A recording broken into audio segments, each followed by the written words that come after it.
అక్రమాస్తుల కేసులో వైఎస్ జగన్మోహన్ రెడ్డి 6 ఏళ్ల తర్వాత ప్రత్యేక సిబిఐ కోర్టులో హాజరయ్యేందుకు ఈరోజు హైదరాబాద్ వస్తున్నారు. ప్రత్యేక సిబిఐ కోర్టులో హాజరైన తర్వాత జగన్మోహన్ రెడ్డి కేసీఆర్ గారిని కలవాలనుకుంటున్నారని, అయితే కేసీఆర్ గారు మాత్రం జగన్మోహన్ రెడ్డిని కలిసేందుకు విముఖత వ్యక్తం చేస్తున్నారని, అందుకే జగన్మోహన్ రెడ్డి అడిగితే కేసీఆర్ అపాయింట్మెంట్ కూడా ఇవ్వలేదు అనేటువంటి వార్తలు వస్తున్నాయి. ఇంతకీ ఈ వార్తల్లో వాస్తవం ఉందా లేదా అనే దాని మీద మనం పూర్తి స్థాయిలో విశ్లేషణ చేసుకుందాం. ప్రస్తుతం మనతో పాటున్నారు ప్రముఖ రాజకీయ విశ్లేషకులు, ప్రముఖ సీనియర్ జర్నలిస్ట్ దుర్గా వడ్లమాన్ గారు. వారితో మాట్లాడుతాం. నమస్తే అండి.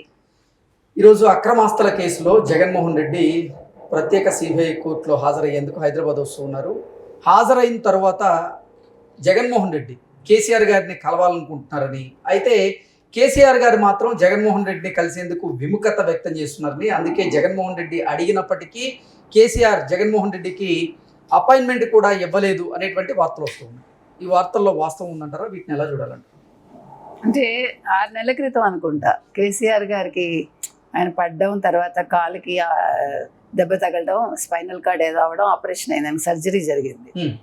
సో అప్పటి నుంచి జగన్మోహన్ రెడ్డికి సమయం దొరకలేదు హైదరాబాద్ వచ్చి ఆయన చూడటానికి. ముఖ్యంగా ఆయన సమస్య ఏంటంటే లోటస్ పాండ్కి రావడం. లోటస్ పాండ్లో సగం ఇప్పుడు చెల్లెలు తీసుకుంది. షర్మిల అక్కడ ఉండగా ఆయన రావడానికి ఆయనకి ఇష్టం లేదు. కానీ ఇవాళ అవసరం మనిషిని ఎంత దూరమైనా తీసుకెళ్తుంది, ఎంతకైనా దిగజారుస్తుందని ఇవాళ సిబిఐ కోర్టు ముందు ఆర్థిక నేరాల కేసులో ఆయన హాజరవ్వాల్సి రావడం, ఇవాళ ఆయన అనూహ్యంగా ఇది అయ్యాక, కోర్టు పని అయ్యాక, కోర్టులో హాజరు వేయించుకున్నాక ఆయన ఇవాళ లోటస్ పాండ్కి వెళ్తున్నారు. అంటే లోటస్ పాండ్కి వెళ్లాల్సి వస్తుందని గత ఏడాదిగా ఆయన అసలు ఏడనర్థంగానో అసలు ఆయన హైదరాబాద్ మొహం చూడలేదు మనకు తెలిసి. ఎంతసేపు యలహంక, బెంగళూరు తప్ప. అయితే ఇవాళ ఆయన ఎలాగ అంటే రెండు పనులు ఇవాళ. ఒకటి, కేసీఆర్ని కలవాలనుకున్నారు ఆయన. అయితే కేసీఆర్ని కలవాలనుకుంటే నిన్నటి వరకు మిత్రులుగా ఉన్న కేసీఆర్, కేటీఆర్, జగన్మోహన్ రెడ్డి ఇవాళ ఎందుకు కలవలేకపోతున్నారు? ఎందుకు కేసీఆర్ విముఖత చూపిస్తున్నారు? ఫామ్ హౌస్కి రాకుండా ఎందుకు చేస్తున్నారు అంటే, మీకు తెలిసి ఇటీవల కాలంలో మీకు జూబ్లీ హిల్స్ ఉప ఎన్నిక అనేది ఎంత పెద్ద దుమారం రేపిందో. ఎవరికి వాళ్ళు మేమే నెగ్గాలంటే మేమే నెగ్గాలని వాళ్ళ బలాన్ని, ధనాన్ని అన్నింటినీ ప్రయోగించారు. అయితే మీకు తెలుసు, సినిమా వాళ్ళు కావచ్చు, లేదు ఇక్కడ ఉండే కొన్ని కులస్తులు కావచ్చు, కొన్ని కుల సంఘాలు కావచ్చు, తర్వాత యాదవ్ కులానికి సంబంధించిన వాళ్ళు కావచ్చు, మొత్తం అందరూ కలిపి నవీన్ యాదవ్ని గెలిపించుకోవటం జరిగింది. అంటే కాంగ్రెస్ని గెలిపించారు. కాంగ్రెస్ని గెలిపించడానికి కారణం కూడా మనకు తెలుసండి. ఒకటి, రేవంత్ రెడ్డి కూడా బరిలోకి దిగి ఆయన విస్తృతంగా పర్యటన జరపడం, తర్వాత ప్రచారం చేయడం, తర్వాత ఆంధ్ర వాళ్ళని ఎక్కువగా తిట్టినందుకు ఎవరు, కేసీఆర్, ఆంధ్ర వాళ్ళకు కూడా ఒక కోపం ఉండడం, ఇవన్నీ కూడా నవీన్ యాదవ్కి ప్లస్ అయ్యాయి, అంటే కాంగ్రెస్కి ప్లస్ అయ్యాయి. వేరేజ్ మొదటి నుంచి కూడా ఆంధ్ర వాళ్ళతో అంటకాగి, మొదటి నుంచి అసలు ఒక తెలుగుదేశంలో చేరింది, ఒక ఆంధ్ర పార్టీలో చేరి ఆయన ఎవరు, కేసీఆర్ అక్కడ మంత్రి అయ్యి, తర్వాత చంద్రబాబు నాయుడు గారి హయాంలో ఒక పదవి రాలేదని అలిగి ఒక తెలంగాణ అనే ఒక పదాన్ని తెర మీదకి తీసుకొచ్చి ఒక ఉద్యమాన్ని నెరపి ఒక 10 ఏళ్ళు ఉద్యమంలో ఉండి 10 ఏళ్ళు మళ్ళీ ఒక ముఖ్యమంత్రిగా పరిపాలన చేసి, మొదటి టర్మ్లో బాగానే ఉన్నప్పటికీ రెండో టర్మ్లో ముఖ్యమంత్రి అయ్యాక జగన్మోహన్ రెడ్డి లాగా తయారయ్యి ఆయన. అంటే జగన్మోహన్ రెడ్డి అడుగుజాడల్లో, మామూలుగా గురువు శిష్యుడు అడుగుజాడల్లో నడవడు, శిష్యుడు గురువు అడుగుజాడల్లో నడుస్తారు. కానీ ఇక్కడ రివర్స్లో ఒక అవినీతి అనే అడుగుజాడల్లో నడిచే ఆయన అహంకారమే ఆయన పతనానికి దారితీసి ఆంధ్ర వాళ్ళని అప్పుడు ఇప్పుడు ఎప్పుడూ తిడుతూ ఆయన, అంటే ఈరోజు తెలంగాణ పార్టీని ఎప్పుడైతే బీఆర్ఎస్గా మార్చారో, భారత్ రాష్ట్రీయ సమితిని, దాంతో తెలంగాణ ఉనికే లేకుండా అయిపోయి కేసీఆర్ అనే వ్యక్తికి ఒక ఉనికి లేకుండా అయిపోయింది. ఇన్ని జరిగాక ఇవాళ ఈ జూబ్లీ హిల్స్ ఎన్నికల్లో ఘోర పరాభవాన్ని చవి చూశాక ఇవాళ కేసీఆర్ చాలా కుంగిపోయి ఉన్నాడు ఒక రకంగా. అంటే వాళ్ళు జీర్ణించుకోలేకపోతున్నారు. ఇంకా మా పార్టీ లేవదా అనే ఒక సందిగ్ధంలో ఉన్నారు. ఎందుకంటే ఇక్కడ మైనస్ ఇంకొకటి ఏంటంటే, ఒకటి ఆంధ్ర వాళ్ళని తిట్టడం, రెండు కేసీఆర్ అహంకారం, మూడోది ఆయన ప్రజల్లోకి రాకపోవడం, ఎప్పుడు ఫామ్ హౌస్లో పడి ఉండడం, ఇవన్నీ కలిపి ఈ పార్టీ ఘోర పరాభవాన్ని చవి చూసింది. అయితే ఇప్పుడు రెడ్లందరూ కూడా ముఖ్యంగా కాంగ్రెస్ వైపు వెళ్ళిపోయారు. మరి ఇప్పుడు జగన్మోహన్ రెడ్డితో పనే ఉంటుంది ఆయనకి. పనే ఉండదు కదా. ఇప్పుడు జగన్మోహన్ రెడ్డిని ఒకవేళ ఆయన ఒప్పుకొని ఓకే రామ్మ ఫామ్ హౌస్ కంటే అది ఇంకెంత నెగిటివ్ ఇస్తుందో రేపొద్దున ఫ్యూచర్లో. ఇప్పుడు ఇప్పటికే అసలు తెలంగాణలో ఫ్యూచర్ ఉందా లేదా అనే ఒక డోలాయమాన స్థితిలో బీఆర్ఎస్ ఉంది.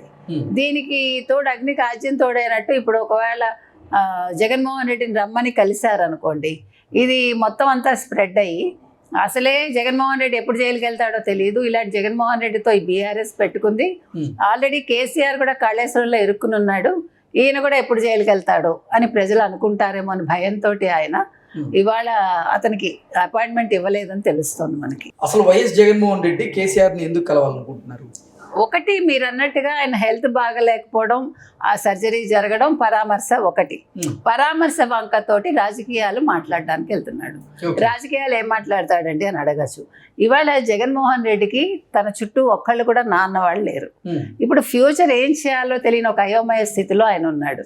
అంటే మీరు సోషల్ మీడియా ఏదో రాస్తోంది, మాట్లాడుతోంది, సాక్షి తరఫున కావచ్చు, లేకపోతే జగన్మోహన్ రెడ్డి తరఫున కావచ్చు, లేదు వైఎస్ఆర్సీపీ తరఫున కావచ్చు, కానీ ఇవి కాదు. అసలు ఇప్పుడు నిజంగా చెప్పాలంటే జగన్మోహన్ రెడ్డి క్రాస్ రోడ్స్లో ఉన్నాడు. He doesn't know what to do. జైలుకి వెళ్తానా, పార్టీని నిలబెట్టుకోగలనా, నెక్స్ట్ మళ్ళా ముఖ్యమంత్రి 2.0 2029 అంటున్నాను, నా పరిస్థితి ఏంటి, లేదు ఇంకా రాజకీయాలు మానేసి ఇంటికి వెళ్ళాలా, ఇట్లా ఎప్పుడైతే క్రాస్ రోడ్స్లో ఉన్నాడో సో కేసీఆర్ తోటి చర్చిద్దాం అనుకున్నాడా, ఏంటి నేనేం చేయాలి ఏంటి అంటే ఆయన్ని పరామర్శించడం అనేది ఒక వంక. 6 నెలల తర్వాత ఇప్పుడు పరామర్శించడం ఏంటి లేకపోతే కదా. సో అంటే తన వ్యక్తిగత రాజకీయాల కోసం. ఇంకొకటి ఏంటంటే ఇద్దరికి ఇప్పుడు ఉమ్మడి శత్రువు చంద్రబాబు నాయుడు. ఇప్పుడు ఇద్దరికి కావాల్సిన వాళ్ళు బీజేపీ, ముఖ్యంగా మోదీ, అమిత్ షా. ప్లస్ ఇప్పుడు చంద్రబాబు నాయుడు తోటి పవన్ కళ్యాణ్ ఉండడం ఇద్దరికి నచ్చట్ల. పవన్ కళ్యాణ్ ఎలా విడగొట్టాలా అని చూస్తున్నారు.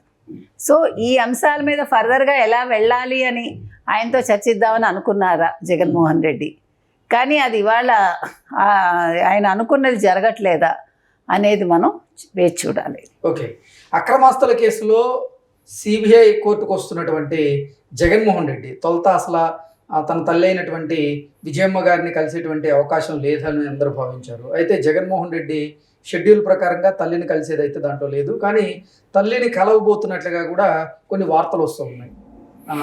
ఎలా చూడాలంటారు? నిన్న విడుదల చేసిన షెడ్యూల్లో తల్లి విజయలక్ష్మి గారిని కలుస్తున్నారని ఎక్కడ ఇవ్వలేదు. నిన్న షెడ్యూల్ మొత్తం ఆయన ఇక్కడికి రావడం, తర్వాత ఒక ఊరేగింపుగా ఆయన అదేంటి సిబిఐ ఆఫీస్కి అది కోర్టుకు వెళ్ళడం, అక్కడి నుంచి ఆయన లోటస్ పాండ్కి వెళ్ళడం, తర్వాత కేసీఆర్ గారిని కలవడం, ఇట్లా ఆయన షెడ్యూల్. తర్వాత ఫైనల్గా బెంగళూరు వెళ్ళిపోవడం ఎలాగకి. కానీ ఇప్పుడు సాక్షి వాళ్ళే ఇస్తున్నారు, సాక్షి ఛానల్లో తల్లి విజయలక్ష్మి గారిని కలుస్తారు అని. అంటే రాత్రికి రాత్రి మొత్తం సినారియో మార్చేశాడు. అంటే రాత్రి ఒక చర్చ జరిగి ఉండొచ్చు. అంటే తల్లిని కలిసి ఇప్పుడు రాజకీయాలు నెక్స్ట్ 2029లో 2.0 ముఖ్యమంత్రి అనుకుంటున్నాడు కాబట్టి అవ్వాలని, ఆ రోజు 2019 గెలుపుకి తల్లి చెల్లి ఎలా కారణమయ్యారో ఇప్పుడు మళ్ళా తల్లి చెల్లి అవసరమవుతారా అంటే రాజకీయాల్లో సిగ్గు శరం మానం అభిమానం ఉండమంటారు. కాబట్టి మనిషి ఎంతకైనా దిగజారుతాడు, ఎవరి కాళ్ళైనా పట్టుకుంటాడు, ఏమైనా చేస్తాడు. ఇక్కడ తల్లే కాబట్టి బాధ లేదు, తల్లి కాళ్ళు పట్టుకున్నా తప్పు లేదు, తల్లే కాబట్టి ఆశీర్వదిస్తుంది. తర్వాత చెల్లెలు, సొంత బ్లడ్ కదా, సరే అన్నగారు ఎన్నన్నా ఎంత ఇది చేసినా కూడా ఆవిడ కూడా కరగచ్చు, తెలియదు. సో ఇవన్నీ దృష్టిలో పెట్టుకుని ఇవాళ తల్లిగారిని కలుస్తున్నాడు ఆయన. తల్లితో రాజకీయాలు మాట్లాడతాడా, తర్వాత సరస్వతి పవర్ దీనికి సంబంధించి సేమ్ స్టేటస్ కో అన్నారు కాబట్టి ఇప్పుడు దాని మీద కూడా ఒక భయం ఉంది అతనికి. అది కనుక వాళ్ళు ఇది చేస్తే నేను బెయిల్ రద్దు అయిపోతుంది, ఆ భయం కూడా ఉంది. ఒక పక్క సిబిఐ కోర్టు, మరో పక్క బెయిల్ రద్దు, ఇవన్నీ ఉన్నాయి కాబట్టి ఈ నేపథ్యంలో ఇవాళ విజయలక్ష్మి గారిని కలుస్తున్నాడా, పనిలో పని చెల్లెల్ని కూడా కలుస్తాడా, ఏం మాట్లాడతారు అనేది వెయిట్ చేసి చూడాలి. Okay madam, thanks.